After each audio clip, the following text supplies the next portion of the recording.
કોંગ્રેસની મોટી જાહેરાત 26 જાન્યુઆરીથી સંવિધાન બચાવો રાષ્ટ્રીય પદયાત્રા શરૂ કરાશે। 1 વર્ષ ચાલશે। કોંગ્રેસ 26 જાન્યુઆરી 2025થી સંવિધાન બચાવો રાષ્ટ્રીય પદયાત્રા યોજશે।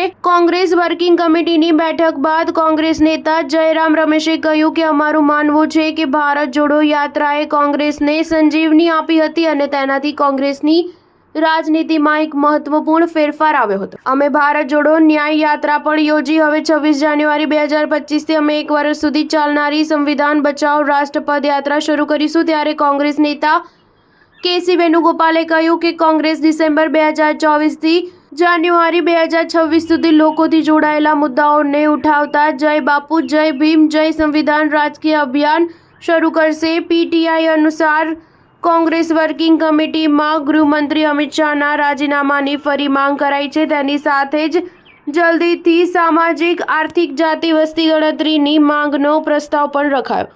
કોંગ્રેસે વધતી મોંઘવારી પર પણ ચિંતા વ્યક્ત કરી છે। સાથે જ સરકાર પાસે ગરીબોને આર્થિક સહાય ઉપલબ્ધ કરાવવા માટે બજેટમાં મધ્યમ વર્ગ માટે ટેક્સમાં રાહત આપવાનો આગ્રહ કર્યો। આ સાથે બાંગ્લાદેશમાં ધાર્મિક અલ્પસંખ્યકો પર હુમલા પર ચિંતા વ્યક્ત કરી કેન્દ્ર સરકાર પાસે અલ્પસંખ્યકોની સુરક્ષા અને ભલાઈ નક્કી કરવાનો આગ્રહ કર્યો। કોંગ્રેસ સાંસદ રાહુલ ગાંધીએ એક પોસ્ટમાં કહ્યું કે બેલગાવીમાં આયોજિત વિસ્તૃત CWCની નવી સત્યાગ્રહ બેઠકમાં નવો સંકલ્પ સંવિધાનની રક્ષા માટે અમે સંગઠિત છીએ, સંકલ્પબદ્ધ છીએ અને સમર્પિત છે। સ્ટાર ન્યૂઝ 7 હંમેશા સચ્ચાઈની સાથે।